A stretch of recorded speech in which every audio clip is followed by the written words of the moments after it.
मैं मोहम्मद अमीन Pakistan stock market update से मेरे साथ मौजूद है जफ़र मोदी साहब। इनसे हम मार्केट के बारे में और जो स्टॉक में जो मुख्तलिफ किस्म के मसाइल है, अकाउंट खोलने के बारे में, KYC के बारे में और डिविडेंड पे टैक्स वगैरह और गेन टैक्स के बारे में सवाल करेंगे। अस्सलाम वालेकुम जफ़र भाई। अच्छा जफ़र भाई, ये जो क्लाइंट को जब प्रॉफिट होता है तो NCCL फ़ौरन टैक्स काट देती है और जो लॉस होता है उसको ये एंड कर देती है, जैसे साल के एंड में इसको ख़त्म कर देती है और फिर नया प्रॉफिट होता है उस पर टैक्स काट लेती है। जैसे मैंने पिछले साल परचेज किया था कोई शेयर, उस पर प्रॉफिट हुआ अगले साल तो उस पर टैक्स काट देगी, और लॉस होता है उसको एग्जिस्ट नहीं करती। तो इसके लिए कोई सा फार्मूला क्लाइंट कहते हैं कि होना चाहिए ताकि हमारी जो लॉस हो वो भी इसको एग्जिस्ट कैरी फॉरवर्ड हो लॉस को। देखो, ये सवाल कई मरतबा पूछा गया है। अच्छा, लोग जो हैं ये हंसते हैं इंटरनेशनली भी कि भाई ये किस तरह का आप लोग ये सिस्टम चला रहे हो। वो सिस्टम ये कि किसी भी तरह आपको नफ़ा हुआ है तो उसको खींच लो, और नुकसान का एलिमेंट वो समझते ही नहीं है कि नुकसान का एलिमेंट यहाँ पर 70% है। 30% 35% आपकी जीत है, 70% का चांस होता है, क्योंकि ऐसे मुल्क में जहाँ रोज़ माइक्रो लेवल पर मसले आए, मैक्रो लेवल के तो मसले अलग होते हैं, माइक्रो लेवल पर भी आ रहे हैं, मैक्रो लेवल पर भी आ रहे हैं। मैक्रो लेवल में हुकूमत के मसले, इंटरनेशनल ऑयल प्राइस के मसले, इंटरेस्ट रेट के मसले, यूक्रेन रशिया जैसी फाइट के मसले, और माइक्रो लेवल पर कि फैक्ट्री बंद हो गई, उसका रॉ मटेरियल नहीं मिला, उसका रॉ मटेरियल महंगा हो गया, कोल महंगा हो गया, वो आ गए। तो उधर मार्केट की फ्लक्चुएशन में ज़्यादातर डाउनवर्ड लास्ट 2-3 साल से हमने देखी है कि डाउनवर्ड ही है। तो उसके अंदर लॉस का ना होना या एक्सेप्ट ना करना गवर्नमेंट का कि इधर के इन्वेस्टर्स को लॉस भी हो सकता है, ये गलत है। और इसके बाद अगर ये लोग नहीं समझ रहे हैं तो इसी की वजह है कि लोग यहाँ से शिफ्ट हो रहे हैं कि भाई आप जो है ना, अगर हमको हमारे लॉस के सामने एडजस्टमेंट नहीं दोगे तो हमारा कसूर क्या है। और एडवांस टैक्स ले लेते हो, जैसे आपने कहा, कितनी जगहों पर और एडवांस टैक्स लेते हैं। फिर डिविडेंड जो कंपनी करती है उधर टैक्स है, फिर कंपनियां खुद का टैक्स अलग भर रहे हैं। ये सब भी एज अ शेयर होल्डर आप ही दे रहे हो ना। ये तो ठीक है, मेजर शेयर होल्डर तो कंपनी के मालिक है, लेकिन माइनर शेयर होल्डर में तो स्टॉक एक्सचेंज में जो आते हैं इन्वेस्टर हैं वो 4-6 जगह हेडिंग्स पर टैक्स दे रहे हैं, जिसका हम कई मरतबा कह चुके हैं कि इसको वन विंडो कर दें, एक जगह से कर लें और वहाँ से ले लें जो सोर्स है, और फिर जब अगर यहाँ लॉस हो तो उसको एडजस्ट करें। लेकिन ऐसा कोई जवाब नहीं होता बिल्कुल। जब से जैसे कोई ट्रेड करता है फौरन टैक्स लगना शुरू हो जाते हैं, चाहे इसको प्रॉफिट हो या लॉस हो जी। अच्छा, ये हमारे जो वक्त किया था स्टॉक एक्सचेंज का वजीर खजाने से मिलने के लिए, तो ये कह रहे थे कि कैपिटल गेन के बारे में बात करेंगे कि उनको एडजस्ट करें, लॉस को क्रेडिट फॉरवर्ड करें, मगर कोई ऐसी बात तो नज़र आई नहीं। ना कोई स्टॉक के मुतालिक उन लोगों ने कुछ कहा कि भाई वॉल्यूम नहीं हो रहा, ना कंपनियों का लॉसेस हो रहे, कंपनियां डिफॉल्टर की तरफ चले जाती है, मेजॉरिटी कंपनियां जो बंद है वो ज़्यादातर लिस्टिंग फीस नहीं भरी। बाकी एक बोर्ड मीटिंग तो छोटी चीज़ है, लिस्टिंग फीस 2-3 लाख रुपए का चेक नहीं दिया, शेयर होल्डर के करोड़ों के डुबा दिए। तो भाई वो उसके लिए मैंने बाकायदा 4 वजह होती है डिफ़ॉल्ट काउंटर पे। एक तो AG हमने की एनुअल जनरल मीटिंग, एक पार वैल्यू पर नहीं रहा 2-4-5 साल के लिए, एक डिविडेंड डिक्लेयर नहीं किया 5 साल के लिए, और ये लिस्टिंग फ़ीस। अच्छा, लिस्टिंग फ़ीस के लिए कंपनियों के मालिकों के हमें फ़ोन आते हैं और हमें अफसोस होता है कि इतनी बड़ी फैक्ट्री, इतनी बड़ी इंडस्ट्री चलाते हो, ज़मीनों में खाली उस ज़मीन के भाव 3-3, 10-10 गुना बढ़ गए हैं, लेकिन वो 6 लाख 8 लाख रुपए कराची स्टॉक एक्सचेंज के लिस्टिंग फीस नहीं देते। डिफ़ॉल्टर पर वो प्रेफर करते हैं कि हमारी कंपनी डिफ़ॉल्ट पर है, और कितने करोड़ों अरबों रुपए का इन्वेस्टरों को नुकसान हो गया है। बड़ी बड़ी जो कंपनियां हैं, जो सेक्टर वाइज भी वो कंपनियां, वो सेक्टर परफॉर्म अच्छे कर रहे हैं, लेकिन वो कंपनियां अपने आप को फेलियर दिखा रही हैं। जो दिमाग में समझने से कासिर हैं कि भाई अगर उसकी जो टॉप 3 उस सेक्टर की कंपनी है वो बेहतरीन किस्म का प्रॉफिट कर रही है, और नीचे की जो 3 कंपनियां वो बैंकक्रप्ट है, तो ये समझ नहीं आता। और ये जो आप कह रहे हो जो वफ्द गया था वो बात नहीं करता है। दरअसल मसला वफ्द की शर्माहट का भी है और नासमझ का भी है। दूसरी तरफ जो अभी स्टेट ऑफ माइंड है अपना फाइनेंस मिनिस्टर का, वो भी आपको बॉडी लैंग्वेज से नज़र आ रहा है कि वो सही नहीं है, ये जो पॉलिटिकल क्राइसिस आया हुआ है। इनफैक्ट कल ही उन्होंने अपना एक स्टेटमेंट दिया है कि भाई वो जो है अगर कोई हुकूमत जाती है तो वो भी चले जाएंगे। तो इस तरह के स्टेटमेंट देने से ये लगता है कि अब उनको भी हर चीज़ को देखने की उनका मूड नहीं है, और सीरियस इसलिए नहीं है कि उनकी खुद की वो कहते हैं ना नौकरी खतरे में है। तो वो जो नौकरी खतरे में होती है, वो आदमी अपनी नौकरी बचाने में लगा होता है, वो शख्स आपकी बात सुनने को तैयार नहीं होता है। वैसे एक इतना सीनियर मतलब ओल्ड सिटीजन है वजीर खजाना, अब एक यंग होना चाहिए जो डिसीजन ले सके, डिसीजन पावर हो। अब देखें ना, इनकी एक बैंक भी वो चला नहीं सके, उसको आपने पूरा मुल्क का चार्ट दे दिया। देखो मसला ये है कि ये सीट को कोई लेने को तैयार नहीं था। आप अगर देखें कि इस हुकूमत में जितने फाइनेंस मिनिस्टर बदले हैं, स्टार्ट से करें असद उमर से और अभी तक का, तो वो दिख रहा है कि ये हुकूमत की इकोनॉमी के लिए जो लोग इनकी टीम बना रही है, वो टीम भी घबरा रही है कि इसको संभालेंगे कैसे। अच्छा, अब वो बार बार बोल देते हैं कि 4.8% से जीडीपी बढ़ रही है, 4.5% से जीडीपी बढ़ रही है। अगर ऐसा ही होता तो इधर हमारा श्रीलंका जैसा हाल करीब जैसा नहीं होता। आज भी रिकॉर्ड हाई हो गया है डॉलर रुपये की पैरिटी में डॉलर। आज भी अपना नई मॉनेटरी पॉलिसी में लग रहा है कि इंटरेस्ट रेट बढ़ाएंगे, क्योंकि फेडरल रिजर्व ने भी बढ़ाया, अमेरिका ने, बैंक ऑफ इंग्लैंड भी बढ़ा रहा है, तो कोई वे नहीं है कि ये बढ़ाए नहीं, डबल डिजिट जी। आज भी आप देखो कि अपना 200 रुपए की मार्केटों में आवाज़ शुरू हो गई है कि ओपन मार्केट में 200 रुपए हो जाए। तो फिर जब गवर्नमेंट आई थी, जब ये इनके बयान आ रहे थे, जैसे आप देख रहे हैं वैसल वाडा के बयान थे, अली जेदी का था, 200 का पेट्रोल करेंगे, 200 का डॉलर करेंगे। हाँ। तो ये लगता है कि गवर्नमेंट को प्लानिंग से आई थी कि अपने 5 साल में हम ये चीज सब टारगेट पूरा कर देंगे 200। नहीं, ये इस तरह पे तो एजेंडा पे लगता है काम ये इस तरह की बात करके मुझे तो बड़ा अफसोस होता है कि इनको इकोनॉमी का पता ही नहीं है।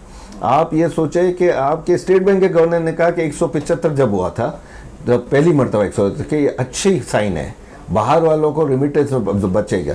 भाई अगर इतनी अच्छी साइन है तो मैंने कई चैनलों पर बोला कि आप 275 कर दो, आप दुनिया की वर्स्ट करेंसी कर दो। इस मुल्क की दुनिया की करेंसियां अपनी स्ट्रेंथ की वजह से अपने आप को सर उठा कर चलती है। हम ये खुश हो रहे हैं कि डीवैल्यू हो रहा है। नहीं, इसकी वजह ये कि जो हमारी जो टीम है जो मौजूदा गवर्नमेंट में सारी इम्पोर्टेड है। इम्पोर्टेड तो आप तो बस ये यहाँ से सीट से जब फारिग होंगे बाहर निकल जाएंगे।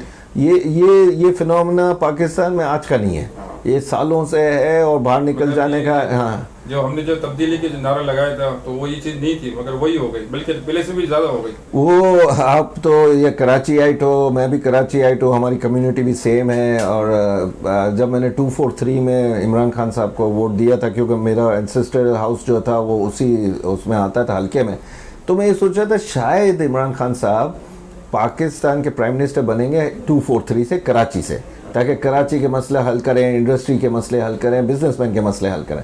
लेकिन फिर वही बात आ गई कि वो मियाँ वाली से बनना है। और ये नहीं, तो जो सबसे बड़ा शहर होता है और सबसे ज़्यादा मुश्किलात में जो शहर होता है, प्राइम मिनिस्टर वहाँ से बनने की कोशिश होती है ताकि उस शहर के बिजनेसेस को, इंडस्ट्री को, इकोनॉमी को सही कर सके। यहाँ के मसाइल भी कराची के बहुत ज़्यादा है। बहरहाल हमारी को ऐसी टीम बनानी चाहिए कि जो वजीर खजाना से मिलने चाहिए, सीनियर मेंबर हो, जैसे जो 4-5 जो बड़े बड़े मेंबर हैं, अगर वो जाए तो वो बात कर सकते हैं। देखिए, मैं आपके प्रोग्राम शुरू होने से पहले ये कह रहा था, जब हम बोर्ड में थे तो हमारे को जो लीड करते थे बड़े बिजनेसमैन भी, बड़े थिंकर भी, बड़े स्टॉक ब्रोकर्स भी, तो हम सब जब साथ जाते थे तो वो हर जगह पर अपनी डिमांड साथ लेकर जाते थे और उसको बाकायदा प्री बजट भी अपनी हम स्टॉक एक्सचेंज से बाकायदा एक वो जाता था कि भाई डेलीगेशन जाता था और अपने सब मसाइल बताता था। चेंबर से अलग जाते थे लोग, कराची स्टॉक से अलग जाते थे। इवन हमारे सजेशंस को बजट में डिस्कस किया जाता था जब बजट पढ़ रहे होते थे। आप पुराने उमर अयूब के निकाल लो जो तकरीर बजट की होती थी, वो बाकायदा स्टॉक एक्सचेंज पर बातचीत चलती थी। मैं खुद उसमें सजेशंस देकर आता था उमर अयूब को। उमर अयूब को मैंने सजेशन लिख कर भेजता था कि भाई ये हमारे मसले हैं और ये इतनी आसानी से हल हो सकते हैं। अब जब आप प्रोग्राम के स्टार्ट में कैपिटल गेन कह रहे थे, इस कैपिटल गेन में गवर्नमेंट को कोई बहुत बड़ा फ़ायदा नहीं है, लेकिन इसको हटाने से इंडस्ट्री को, बिजनेसमैन को, इन्वेस्टर को बहुत बड़ा फ़ायदा हो सकता है। अब ये नहीं सोचते कि छोटे से गेन होगा, कितने थोड़े से अरब रुपए के लिए आपने कैपिटल गेन लगा दिया है, इसकी जगह हटाएंगे तो बहुत बड़ा फ़ायदा है। इसी तरह अगर इन्होंने एमनेस्टी दी है बिल्डर्स को, कंस्ट्रक्शन वालों को, अपना बड़े जो इंडस्ट्री लगाने वाले, यहाँ पर दें आप देखेंगे मार्केटें भी अच्छी हो जाएंगी। ये क्वेश्चन नहीं पूछेंगे कि कहाँ से पैसा आ रहा है, तो यहाँ पैसा भी आएगा। अच्छा तो ये जब भी स्टॉक मार्केट गिरती थी तो गवर्नमेंट एक फंड बनाती थी, स्टॉक मार्केट सपोर्टेड फंड जी। मगर इस गवर्नमेंट ने तो कभी ना देखा है ना फंड बनाया, ना कोई लगता कोई इरादा है। हालांकि जब 5 साल कंप्लीट होने वाले होते हैं तो स्टॉक मार्केट हमेशा तेज होती जी। है, किसी भी गवर्नमेंट जाने वाली होती है 5 साल कंप्लीट होते हैं तो स्टॉक मार्केट तेज होती है। मगर अब तो लग रहा है कि बिल्कुल नए लोग बना देगी, इस वक्त तो ये नजर आ रहा है। भाई इतना ख़राब है कि वॉल्यूम्स आप देख रहे हो, आप तो हर एक के ऑफिस में जाते हो, पुराने मेंबर्स हैं आप लोग भी, तो आप देखते हो कि भाई ऑफिसों के अंदर वो जो क्राउड था वो ख़त्म हो गया। अच्छा, वो हुकूमतें प्रोटेक्टिव फंड या एक सपोर्टिव फंड बनाती है जिसके पास रकम हो। हमारे पास तो कोई चीज़ है ही नहीं, ख़जाना खाली है, कैसे वो बनाएंगे। अच्छा, इसमें एनआईटी, आईसीपी और ये सब तो बड़े फ्रंट पर होते थे। कोई ब्रोकर अगर लिस्टेड होता था एनआईटी का, आईसीपी का, तो ही यूज्ड टू बी प्राउड कि मैं इतने बड़े इंस्टीट्यूशन का मैं ब्रोकर हूँ। लेकिन अब देखें कि वो बिल्कुल साइडलाइन हो गए हैं, उनके पास कोई फंड्स है ही नहीं कि वो इस टाइप के अच्छे प्राइसेस पर शेयर खरीदें। नहीं, आपका ख्याल से मतलब स्टॉक मार्केट के अंदर लिक्विडिटी नहीं है? मेरे ख्याल में बिल्कुल नहीं है। मगर जो जितनी भी कंपनियां, जितने आईपीओ होते हैं सारे प्रीमियम लेते हैं और हैवी प्रीमियम लेते हैं, हैवी प्रीमियम और लेते इनके हैं। सक्सेसफुल भी होते हैं, तो ये कहाँ से आते हैं पैसे? ये आप बड़ी अच्छी सवाल पूछा है, और ये इसका है कि आप उसकी क्वांटिटी देखो, वो कितनी छोटी कंपनियां हैं। वो कंपनियों के जो ओवर सब्सक्रिप्शन हो रहा है वो एक साइन पर हो रहा है कि बैंक में मैंने साइन कर दिया कि मैं बड़ी स्क्रिप्ट लेना चाह रहा हूँ परसेंटेज के हिसाब से, और मैं एक ही आदमी 10 करोड़ शेयर के लिए अप्लाई कर रहा हूँ, तो वो एक किस्म का बूस्टर मिल जाता है कि भाई ओवर सब्सक्राइब हो गया 10 टाइम्स 3 टाइम्स। लेकिन कंपनियां इतनी छोटी हैं कि थोड़े दिन होते हैं तो मालिक जो है वो खुद ही वो शेयर खरीद कर अपनी कंपनियों को बाहर निकाल लेते हैं। नहीं, जैसे अभी जो आईपीओ आया, एयर लिंक आया, बहुत बड़ा आईपीओ आया 80 रुपीज के करीब, मगर वो मेंटेन नहीं कर सका। इसके बाद जितने भी आईपीओ है वो मेंटेन नहीं कर सके। ये हमारे म्यूचुअल फंड इसमें इन्वेस्टमेंट करते हैं, मार्केट में इन्वेस्टमेंट नहीं करते। भाई इसमें भी मैं एक क्वेश्चन है कि जो मार्केट मेकर्स हैं वो किस लिए इतने ज़्यादा प्राइसिंग करते हैं और किस तरह करते हैं, इसकी इंक्वायरी मैंने पहले भी कहा है कि भाई ये आप इन्वेस्टर को, जो छोटा आदमी है उसको सस्ते शेयर दोगे कि मार्केट मेकिंग करके वो भी जो बेनिफिट है वो सेठों को दे दोगे? वो भी बेनिफिट खा जाएगा। वो भी बेनिफिट नहीं तो पहले क्या होता था कि 10 रुपए का शेयर आ रहा है मार्केट में, ओपन मार्केट में 15 रुपए, तो उसको 10 रुपए में वो 500 शेयर लगते थे, तो उसकी एक लॉटरी लगती थी। लेकिन अब आप यकीन करो कि अभी भी जो आपके सीडीसी में अकाउंट है उसमें से 50% वो अकाउंट है जो वन टाइमर है। वो वन टाइमर कौन से थे? जो ये कंपनियों में सब्सक्राइब करते थे, आते थे, फिर यहाँ पर ये शेयर तो बेचते थे और इन्वेस्टमेंट करके और शेयर भी खरीदते थे, सब गायब हो गए। या वो अकाउंट होंगे जिसमें डिफॉल्टर के शेयर पड़े होंगे, सस्पेंड शेयर पड़े होंगे जो बंद नहीं हो रहे। ये बड़ी बड़ी आपने अच्छी बात की। ये कोई नहीं सुन रहा। अब हमारे पास भी इतने क्लाइंट्स हैं जो बंद करवाना चाह रहे हैं, हम उनको बंद कर रहे हैं, उधर से रेगुलेटर हमको सवाल कर रहे हैं और हम इनको कहते हैं भाई ये डिफॉल्टर शेयर पड़े हुए हैं, इसको किस तरह हैंडल करें। कोई आपकी मैनेजमेंट इसका जवाब नहीं दे, कोई मैंने भी जवाब नहीं दे रही। उनके बल्कि जो कस्टडी चार्ज लग रहे हैं, अकाउंट ओपनिंग चार्ज लग रहे हैं, वो भी क्लाइंट नहीं दे रहे, वो भी मेंबर को देने पड़ते हैं। भाई यही तो मैं कह रहा हूँ ना कि सीडीसी में आप जाओ, तबाही मची हुई है।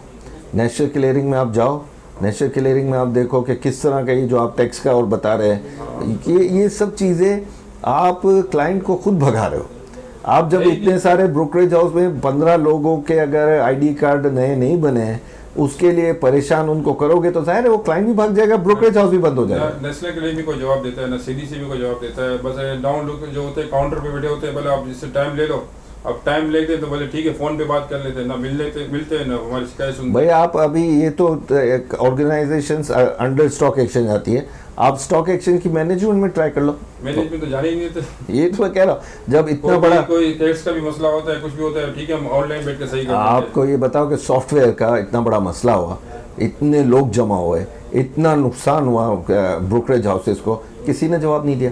भाई किसी ने डबल एंट्री मारी कि भाई मेरा सौदा ही नहीं गया, उसने 1 लाख शेयर और मार दिए, उसका शॉर्ट सेल हो गया, उसको डबल फिर 15 मिनट बाद कंफर्मेशन लाख शेयर की जगह 2 लाख की आ गई।